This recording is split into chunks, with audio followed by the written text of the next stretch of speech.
mudança.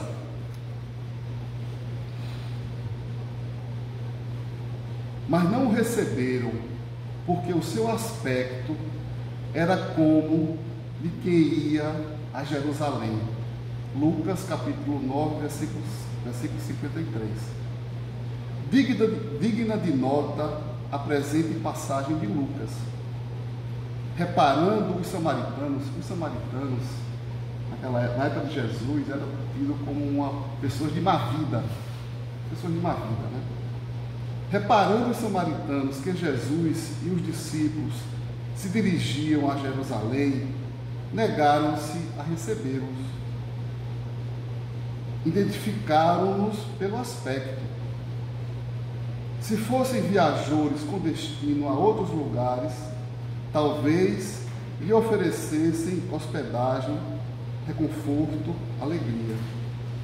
Não se verifica até hoje o mesmo fenômeno com os verdadeiros continuadores do Mestre? Ora, meus amigos, nós podemos ver isso aqui. Na verdade, os samaritanos identificaram Jesus e os discípulos indo para Jerusalém. E eles sabiam, quem caminha para Jerusalém é um sinal de religiosidade, de fé, de transformação íntima, da prática da caridade. E os samaritanos não o receberam. Ora, nós já sabemos quem são esses, que seguem Jesus. Então, meus amigos, talvez outras pessoas, mas eles não receberam. E ele nos diz aqui, não se verifica até hoje o mesmo fenômeno com os verdadeiros continuadores do Mestre? E nós verificamos isso, Nós espíritas, se abre tantas portas a tantas coisas, e coisas que às vezes não são coisas, podemos dizer assim, de bom senso, mas nós espíritas ainda enfrentamos um certo preconceito de querermos ser melhores, ou de querermos ser bonzinhos, ou de querermos sermos santos. E na verdade, quem tem essa visão sobre os espíritos é visão equivocada. Porque o que é que Jesus dizia? Que os sãos não precisam de médicos. Quem precisam de médicos são os enfermos. Ora, e se nós espíritas frequentamos uma casa espírita, é sinal que ainda precisamos de Jesus. Que trazemos enfermidades na alma e conscientes disso, podemos caminhar. Muitos convites nós não podemos receber. E recebemos até alguns por educação. Mas o nosso testemunho já nos diz que não devemos estar mais em determinados lugares. Já nos diz que nós não devemos proceder mais como antigamente, como no passado. Como quando ainda cegos e sem enxergar a luz, fazíamos o que todos faziam. Cegos guiando outros cegos. Muitas vezes, educadamente, declinamos de alguns convites e somos muitas vezes criticados por isso, escanteados por isso. Era o que faziam os samaritanos na época. Avistaram Jesus e já foram, não vamos recebê-los. Não vamos nos atendê-los, por assim dizer. Jerusalém, para nós, simboliza aqui testemunho de fé. E o centro espírita, para nós, cada centro espírita é como se fossem pequeninas partes de Jerusalém. É testemunho de fé, testemunho do trabalho, de comunicação, que precisamos ouvir, repetir, falar, até que se torne uma coisa automática, sem que precisemos mais nem raciocinar, da mesma forma que você avalia quando você começou a dirigir um carro, você olhar para os pedais, você olhar para a marcha. Hoje tem o câmbio automático, mas na minha época era marcha. Eu digo, como é que eu vou fazer, meu Deus, para olhar para tudo isso aqui, todos esses controles, e olhar para ter atenção no trânsito, nas pessoas, nas motos, nos sinais, não é isso? Mas foi se tornando algo automático. Hoje em dia você dirige, você conversa, você sorri, você para no sinal e até observa, você para no sinal e fica assim olhando como esse sinal demora, como esse não demora. Agora, basta você pegar no celular para olhar os atos, para se atualizar. Você já abriu, não é verdade? Até essas coisas você consegue analisar. Então, o centro espírita, né, aqui a gente fala para que a palavra se torne ideia. A ideia se torne a palavra que você leva adiante. E no final se torne uma atitude automática, como todas as vezes você se levanta, né, e escova os dentes. É como você fazer o bem se torna algo natural. E você não, alguém, mas você fez o bem, você praticou o bem, você ajudou aquela criatura e você diz, poxa, nem senti. Né? Quer dizer, você chegar ao ponto de fazer o bem, sem olhar a quem, sem esperar nada em troca, e simplesmente amar aquilo que faz. O amor ao trabalho. Então, por isso que ainda precisamos estar aqui. Precisamos estar aqui. Fazer com a mão direita sem que a esquerda veja, né? Como nos ensina Jesus. Jerusalém para nós simboliza aqui testemunho de fé. E basta alguém se encaminhe resolutamente a semelhante domínio espiritual para que os homens comuns, desorientados e discutidores lhes cerrem as portas do coração. Né? Eu nunca mais vou convidar fulano, porque fulano agora é espírita, se acha melhor. Né? E no passado você também acompanhava, porque todos acompanhavam, mas hoje não, você se reserva. Mas olha, hoje eu sou outra pessoa, eu estou modificado, espero que você seja feliz, mas eu já não comungo, né, desse tipo, ou podemos dizer, já não comungo desse tipo, é muito agressivo, né? Já não me cabe, não cabe mais em mim, né? Já não fico tão feliz como eu ficava antes. Hoje, né, eu espero que você compreenda,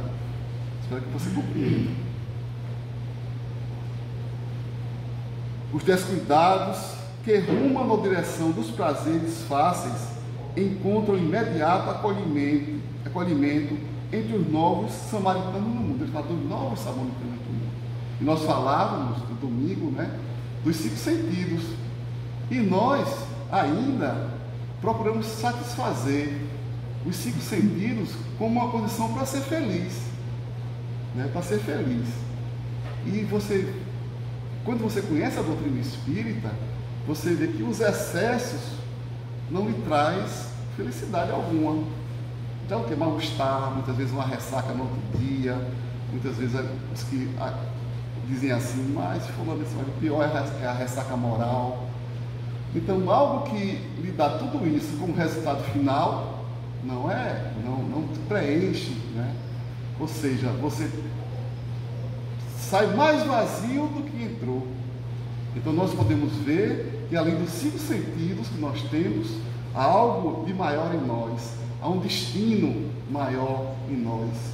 Perdão, destino não, destino quer dizer, vou pegar agora essa menina que está falando de destino na tribuna.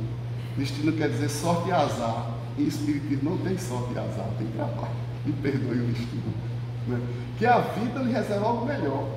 Afinal, entre os animais, plantas, animais, as pedras, entre os reinos, Deus nos deu o privilégio de sermos habitados por, como podemos dizer, os nossos corpos.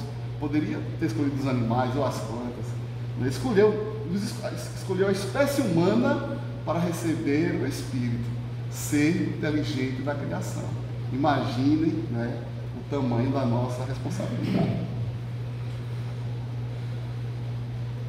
Dos novos samaritanos, importante.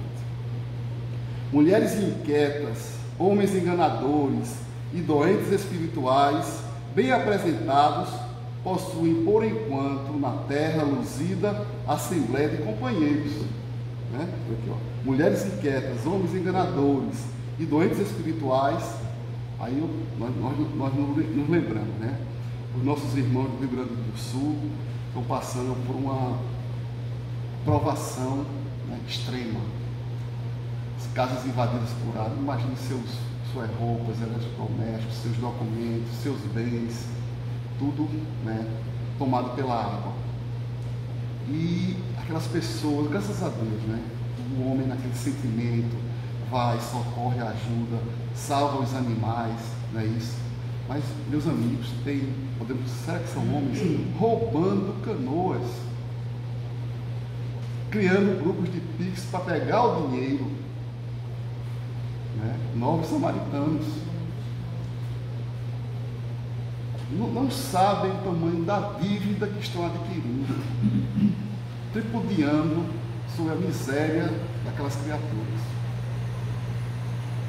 Todavia, quando o aprendiz de Jesus acorda na estrada humana, verificando que é indispensável fornecer testemunho da sua confiança em Deus, com a negação de velhos caprichos, na maior parte das vezes, é constrangido a seguir sem ninguém, né? Constrangido a seguir sem ninguém. Eu lembro um colega nosso, vinha muito em IBV. Aí a esposa disse, leve logo a cama. Todos nós sabemos, né? E às vezes também, né, isso acontece conosco também, mas faz parte, né? Às vezes eles não entendem, trabalham conosco, nos ajudam, mas não compreendem, ainda não despertaram como nós gostaríamos que despertassem, muitas vezes, os nossos filhos e as pessoas que amamos, né? Mas é importante que estejamos junto dele, dando o nosso pequeno testemunho. Perfeição ainda não, mas pequenas atitudes, né? Daquelas que somos capazes de fazer com amor e dedicação. Constrangido a seguir sem ninguém, né? Que habitualmente, em tais ocasiões, o homem se revela modificado, né? Quando a luz chega até nós nos modificamos. Não dá a impressão comum não dá a impressão comum da criatura disposta a satisfazer-se, ou seja, a satisfação dos 5 sentidos para a sobrevivência, por necessidade, mas não para o excesso. Não a satisfação desse sentido por excesso, mas continuar a viver aqui na terra, né? O alimento, a água, tudo com moderação. O caminho do meio, é um dos últimos itens do Evangelho, o caminho do meio. Nem o extremo, nem o outro, o caminho do meio.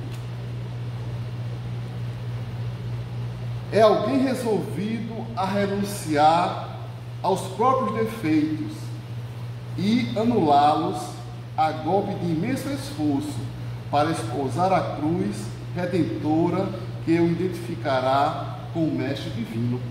Essa parte aqui é importantíssima. É alguém resolvido a renunciar aos próprios defeitos e a anulá-los a golpes de imenso esforço para esposar a cruz redentora que o identificará com o Mestre Divino. Me ajuda, e é como Kardec nos diz. Reconhece-se o verdadeiro espírita por sua transformação moral, pelo esforço que ele faz para domar as suas más inclinações. É isso? É isso, Júlio? Eita, Júlio dizendo, viu? Pois é, então o nosso esforço, né? Não é fácil, não é fácil. A vitória sobre nós mesmos não é fácil, mas nós somos teimosos. Por essa razão, mesmo portas adentro do lar, quase sempre não será plenamente reconhecido, porque o seu aspecto sofreu metamorfose profunda. Ele mostra o sinal de quem tomou um rumo de definitiva renovação interior para Deus, disposto a consagrar-se ao eterno bem e a soerguer seu coração no grande caminho. Que Jesus nos abençoe. Vamos passar a palavra agora à nossa irmã Ednei.